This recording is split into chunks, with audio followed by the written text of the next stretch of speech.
thousands attended the funerals. A convoy of vehicles ferried the bodies from the morgue, snaking through the streets of Saada city, a Houthi stronghold. The coffins, draped in green, were laid out at a square in the city. Portraits of the victims lined up on the ground ahead of a special prayer for the dead.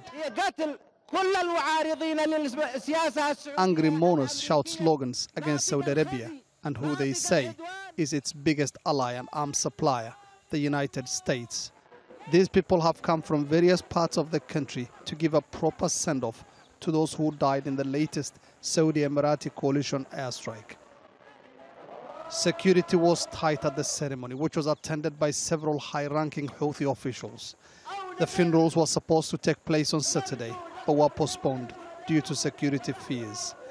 The children were returning from a school summer camp, but when their bus stopped at the busy market, it was targeted by airstrikes.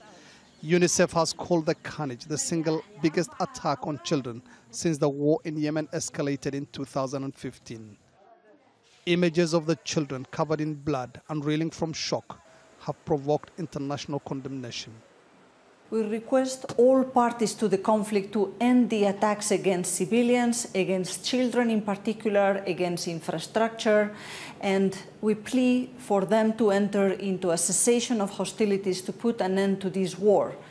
The Saudi Emirati coalition initially denied aiming at civilians and defended the incident as a legitimate military operation, a response it said to a ballistic missile fired into Saudi Arabia the previous day.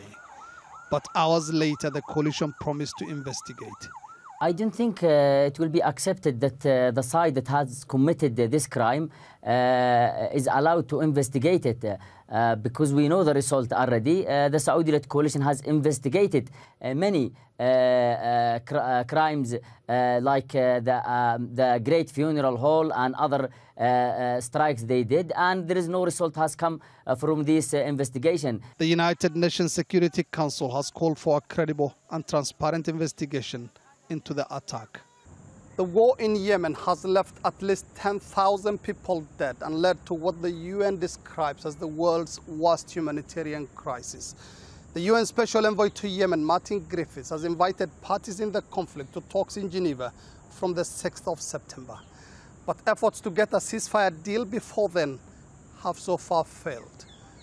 Mohammed, Adow, Al Jazeera, Djibouti.